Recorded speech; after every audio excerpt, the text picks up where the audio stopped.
John Edward Johns found himself trapped upside down in a dead-end passage of Nutty Putty Cave. We've all heard stories like this before, but what does it actually feel like to be stuck, unable to move? What do cavers really experience when they find themselves in these terrifying situations? At the Faculty of Truth, we'll take a closer look at 3 of the most horrifying caving incidents and compare them to uncover why being trapped underground is often seen as one of the most horrifying ways to face death. Just 3 days before Thanksgiving, John Edward Johns set out to explore Utah's Nutty Putty Cave with his brother Josh. Inside the cave, they decided to explore separate passages. Unfortunately, John mistakenly thought he was entering the familiar, narrow birth canal, but took a wrong turn. Along the way, he faced multiple challenges, including the notorious corkscrew section, where many cavers choose to turn back. But John pushed through, probably feeling a surge of excitement as he navigated this difficult section. Little did he know that just a few feet ahead, he would make one final push into an unknown, dead-end crevice. He became trapped, his arms pinned in a helpless position. As he struggled to free himself, gravity pulled him deeper, worsening his predicament. Many of us have experienced that brief moment of panic when we're stuck in a tight space, our movement restricted, that overwhelming fear of losing control. This is what John felt in those first moments. But after the initial panic, his body shifted into survival mode.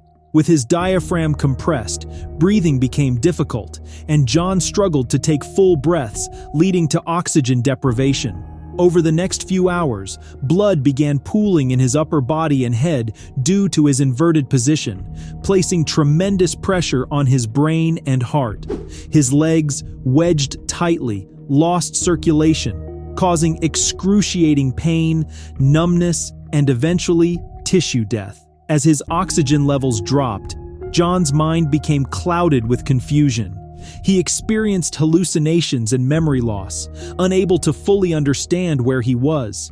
Some say he saw angels and demons, visions possibly triggered by a DMT release in his brain as his body neared death. Rescuers worked tirelessly to free him, but the constant pressure on his lungs and heart caused his organs to slowly shut down. His kidneys, liver, and heart began to fail as blood flow was severely restricted. In his final hours, John's breathing became shallow, and he eventually slipped into unconsciousness. After over 27 hours of being trapped, John passed away from asphyxiation and cardiac arrest, his body unable to endure the immense strain any longer. After John's death, his body quickly became rigid, making recovery impossible. He was left to rest in the Ed's Push section of Nutty Putty Cave, which would ultimately become his eternal grave. Ultimately, the cause of death was the prolonged time spent in an inverted position. Like John Edward Johns, Robert Kennedy ventured into the unknown, exploring an underground passage in Oklahoma's Hermit Cave. But Robert's main challenge wasn't a downward angle. It was the narrow compression known as the keyhole. This tight passage was only navigable head first. Unknowingly, Robert managed to squeeze through the keyhole, but just a few feet further, the passage began to narrow even more. Realizing he needed to retreat, he attempted to crawl backward. The human body is built to be more flexible and agile when moving head first, thanks to the mobility of our neck and spine. Crawling backward is a different story. It limits our flexibility to around 10%, relying on the awkward movements of our arms and legs. Robert soon realized this as he struggled to reverse his path, but he couldn't make it back. Alone in the cave, while his stepbrother Richard waited outside, Robert made a desperate decision. Instead of continuing to retreat, he pushed forward, hoping to find an opening. Instead, he became wedged even tighter. After several exhausting attempts to push forward, Robert realized there was no escape. His torso was tightly wedged between the rock walls, with one arm pinned beneath him and the other pushed awkwardly backward by a rock outcropping. He was trapped. The angle of his position was less severe than John Jones, only 30 degrees compared to John's 70, but the environment in Hermit Cave presented its own dangers. Despite the cave's ambient temperature of 70 degrees Fahrenheit, the cold rock surrounding him would have gradually lowered his body temperature, leading to hypothermia, which is a serious threat for explorers, occurring when their body temperature drops below the normal range due to prolonged exposure to cold, especially when they are immobile. Robert's body was unable to generate heat through movement, leaving him vulnerable to the chilling conditions. Furthermore, the compression on his torso restricted his breathing, leading to suffocation, a process made even worse by the adrenaline flooding his system. The combination of hypothermia and suffocation left Robert with little time. Though rescuers and paramedics arrived, ready to assess his condition and transport him to the hospital, it was too late. After a grueling 5-hour rescue operation, Robert was pulled out of the unnamed passage and brought back to the cave entrance with no signs of life.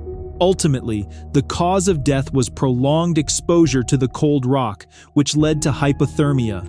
On Sunday, March 22, 1959, a group of 8 cavers set out to explore Peak Cavern, located in Derbyshire, England.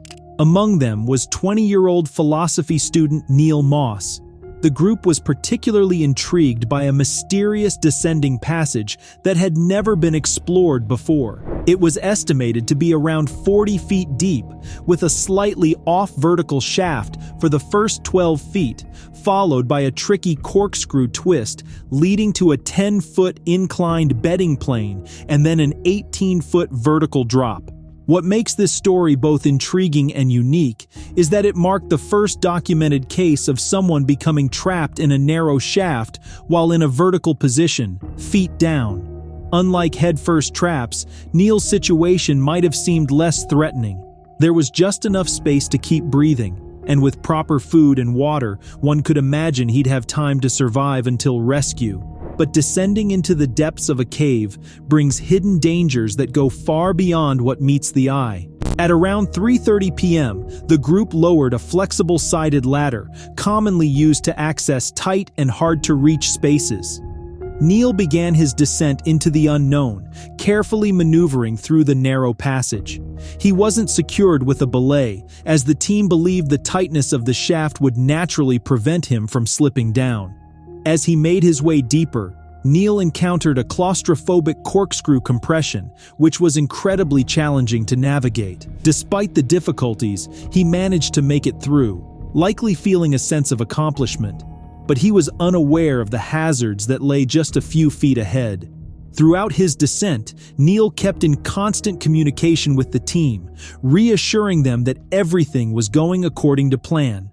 After successfully navigating the corkscrew twist, Neil Moss continued his descent into the deeper section of the shaft. As he went further, he began to notice irregularities beneath his feet.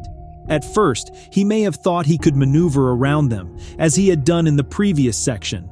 But after several attempts, he realized that a boulder was blocking his path. Unable to dislodge the rock or move within the tight space, Neil made the difficult decision to climb back up. Unfortunately, as he tried to ascend, he found himself stuck. His feet couldn't lift high enough to get back onto the ladder. Neil had become wedged in a narrow elliptical crevice, just 18 inches wide, barely larger than a 15-inch laptop. Desperately, he called out to his companions for help. The group tried to pull him up by the ladder, but it became jammed between Neil's body and the cave walls. His frantic cries for help echoed from the depths as he remained hopelessly trapped, unable to move in any direction. When comparing Peak Cavern to other cave systems, such as Nutty Putty Cave, key differences in cave geometry and composition become apparent.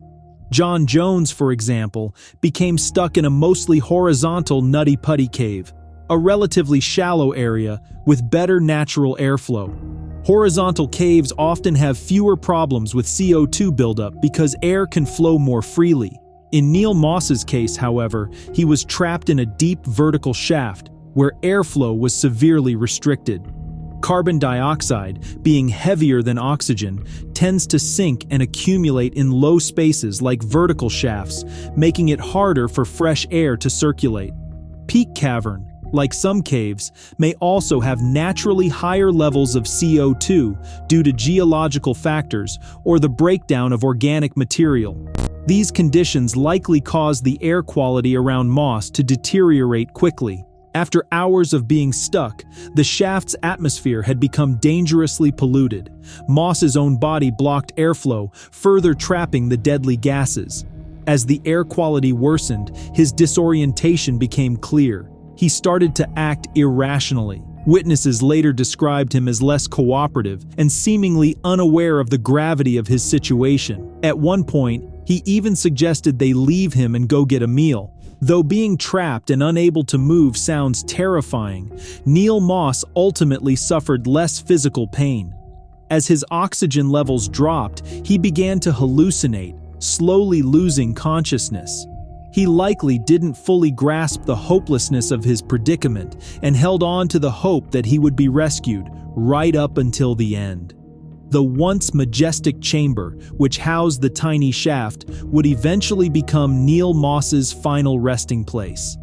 Ultimately, the cause of death was prolonged exposure to a carbon dioxide-polluted environment, leading to loss of consciousness and eventually death.